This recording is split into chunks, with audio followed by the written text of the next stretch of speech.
स्वागत है दोस्तों आपका अपने ऑफिशियल यूट्यूब चैनल योर किसान जोन में। और मैं हूं आपके साथ सुनील।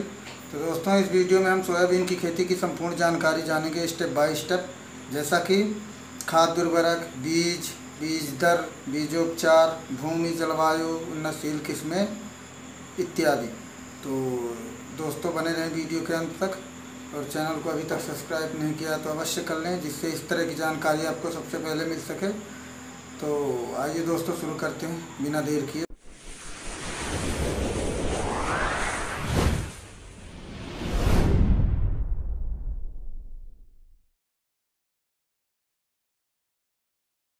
किसान भाइयों, सोयाबीन को हिंदी में सोयाबीन और अंग्रेजी में भी सोयाबीन ही कहते हैं। इसका वानस्पतिक नाम ग्लाइसिल मैक्स है और यह लेग्यूमिनेसी कुल का पौधा माना जाता है। अब दोस्तों महत्वपूर्ण की बात कर लेते हैं। तो सोयाबीन एक दलहन वर्ग की फसल है। भारत में इसकी खेती कुछ ही दशक पूर्व से की जा रही है। शाकाहारी मनुष्यों के लिए इसको मांस कहा जाता है, क्योंकि इससे बहुत अधिक प्रोटीन होता है। इसके दाने में 38.42% प्रोटीन पाया जाता है, जो अन्य दालों की अपेक्षा बहुत अधिक है।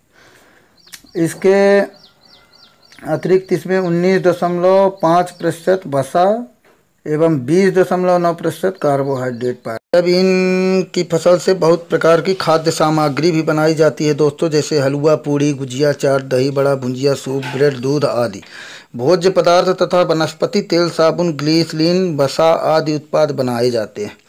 इसकी फसल दलहनी होने के कारण जड़ों में गांठ के द्वारा वायुमंडल की नाइट्रोजन को एकत्रित कर भूमि को उपजाऊ बनाता है। उत्पत्ति की बात कर लेते हैं दोस्तों। तो इसकी उत्पत्ति का अनुमान पूर्वी एशिया या चीन से किया जाता है। आज से 5000 वर्ष पूर्व इसकी खेती का उल्लेख चीन के प्राचीन ग्रंथ मैटेरिया मेडिका मेकिज में किया गया है। भारत में 1882 ईस्वी पूर्व इसमें नागपुर में सर्वप्रथम इसकी खेती हुई थी। अब क्षेत्रफल एवं वितरण की बात कर लेते हैं दोस्तों। तो भारत में सोयाबीन 22 लाख हेक्टेयर भूमि में की जाती है इसकी खेती, तथा औसतन उत्पादन 6.52 मिलियन टन है। भारत में इसकी खेती मुख्य रूप से मध्य प्रदेश, उत्तर प्रदेश, महाराष्ट्र, गुजरात तथा राजस्थान राज्यों में की जाती है। और जलवायु की बात अगर करें हम दोस्तों, तो सोयाबीन के लिए गर्म नम जलवायु की आवश्यकता पड़ती है। बीज अंकुरण के लिए 40 तथा उचित वृद्धि के लिए 75 से 80 सेल्सियस तापक्रम उपयुक्त रहता है। फसल पकते समय अधिक वर्षा हानिकारक है। जड़ों में पानी नहीं भरना चाहिए।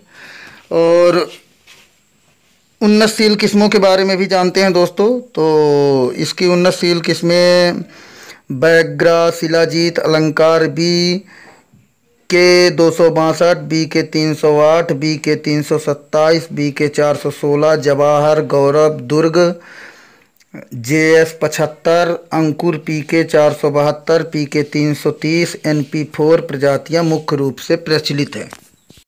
भूमि की बात अगर करें हम, तो सोयाबीन की खेती विभिन्न प्रकार की भूमियों में की जा सकती है, लेकिन हल्की मृदाएं अच्छी समझी जाती हैं। दोमट, मटियार, दोमट और अधिक उर्वरता वाली कपास की काली मिट्टियां वास्तव में आदर्श मिट्टियां कही जाती हैं। इसकी खेती के लिए समुचित जल निकास वाली ज़मीन होनी चाहिए, अन्यथा जड़ों का विकास उचित तरह से नहीं हो पाएगा। खेत की तैयारी के बारे में भी जान लेते हैं दोस्तों। तो सोयाबीन की खेती के लिए गहरी भूमियों में मिट्टी पलटने वाले हल से एक गहरी जुताई करके 2-3 बार हैरो चलाना चाहिए। इसके बाद खेत समतल बना लेना चाहिए। खेत थोड़ा ढालदार होना चाहिए ताकि खेत में पानी ना रुक सके। बोते समय उचित नमी होना आवश्यक है, अतः पलेवा करके बुवाई करनी चाहिए। बुवाई का सही समय और ढंग भी जान लेते हैं दोस्तों। तो अतिशीघ्र बुवाई करने पर पौधों की वृद्धि अधिक हो जाती है तथा उपज सीमित रह जाती है। देर से बुवाई करने पर पौधों की वृद्धि कम होती है, इसलिए इसके सही समय में ही इसको बोया जाए। सोयाबीन बुवाई का उचित समय इस प्रकार है। उत्तरी भारत में मई के अंतिम सप्ताह से जून के मध्य तक बोना चाहिए। मध्य क्षेत्र में जून के अंतिम सप्ताह से जुलाई के प्रथम सप्ताह तक बोना चाहिए। बीजोपचार की बात करें तो बीज बोने के पहले आप 3 ग्राम थीरम अथवा डायथेन M45 प्रति किलोग्राम बीज की दर से बीजोपचार करना चाहिए। खाद एवं उर्वरक के विषय में जाने तो खाद एवं उर्वरक इसकी खेती में मृदा परीक्षण करके ही खाद देना चाहिए। दलहनी फसल होने के कारण कम नाइट्रोजन की आवश्यकता होती है इन फसलों में। वैसे 20 से 30 किलोग्राम डीएपी तथा 60 से 80 किलोग्राम यूरिया और 40 किलोग्राम पोटास आप प्रति हेक्टेयर की दर से दे सकते हैं। सिंचाई की बात करें अगर, तो सिंचाई खरीफ में सोयाबीन के लिए सिंचाई की कोई आवश्यकता नहीं होती, परंतु कम वर्षा होने पर फूल आते समय एक सिंचाई करनी चाहिए, जल निकास की उचित व्यवस्था होने पर। अब खरपतवार प्रबंधन की बात करते हैं दोस्तों, तो खरपतवार की रोकथाम के लिए 2 निराई गुड़ाई आवश्यकता पड़ती है। पहली बुवाई के 30 दिन बाद तथा दूसरी 45 दिन बाद की जाए। और अगर रासायनिक विधि से आप खरपतवार नष्ट करना चाहते हो तो रासायनिक विधि द्वारा खरपतवार रोकथाम के लिए बालासीन किलोग्राम प्रति हेक्टेयर की दर से बुवाई से पूर्व भूमि में मिलाना चाहिए। सोयाबीन के फसल में कौन कौन सी बीमारियां लगती हैं ये भी जान लेते हैं दोस्तों। तो किसान भाइयों, सोयाबीन में ज़्यादातर पीला मोजैक, बीज या पौधों का सड़न, गिरुई, एंथ्रैकनोज, ये 3-4 प्रकार की बीमारियां लगती हैं। और इनके लक्षण अगर की बात करें तो पीला मोजैक रोग वायरस द्वारा फैलता है, जिसे सफ़ेद मक्खी द्वारा फैलाया जाता है। इसकी रोकथाम के लिए दोस्तों बोने के 30 दिन बाद फास्फोमिडान 100 EC की 230 मिलीलीटर प्रति हेक्टेयर पर छिड़काव करें। दूसरी बीमारी है दोस्तों बीज या पौधों का सड़न।